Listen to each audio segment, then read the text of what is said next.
রমজানের শেষ দিনগুলো এলেই চাঁদ দেখার আনন্দ যেন এক অন্যরকম অনুভূতি নিয়ে আসে। ছোটবেলায় রেডিও বা টেলিভিশনের সামনে বসে চাঁদ দেখার ঘোষণার অপেক্ষা কিংবা বড়দের মুখে খবর শোনার সেই মুহূর্তগুলো আজও অতীতের স্মৃতি মনে করিয়ে দেয়। 29 রোজা হলে পরদিন ঈদের আনন্দ যেন একটু বেশি উচ্ছ্বাস নিয়ে আসে।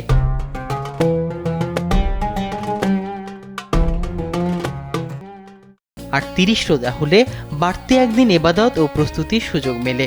রমজানের শেষ সময় 29 না 30 রোজা হবে, এই প্রশ্ন ঘিরে ছোট বড় সবার মধ্যেই থাকে কৌতূহল। কিন্তু এবার সংযুক্ত আরব আমিরাতের জ্যোতির্বিদ্যা সোসাইটির চেয়ারম্যান ইব্রাহিম আল জাওয়ান জানিয়েছেন, 2026 সালে সৌদি আরব সহ মধ্যপ্রাচ্যের দেশগুলোতে 20 মার্চ ঈদ উল ফিতর উদযাপিত হতে পারে। এবছর আরব বিশ্বে রমজান মাস 30 দিন পূর্ণ করবে। শাওয়াল মাসের প্রথম দিন হতে পারে 20 মার্চ। ইব্রাহিম আল জাওয়ান আরও বলেন, আগামী বুধবার 29তম রমজানে আরব দেশগুলোর আকাশে কোনো অর্ধচন্দ্র থাকবে না, অর্থাৎ আগামী 20 মার্চ শুক্রবার সৌদি আরব, আরব আমিরাত, কাতার সহ ওই অঞ্চলের বেশিরভাগ দেশে ঈদ হওয়ার সম্ভাবনা বেশি।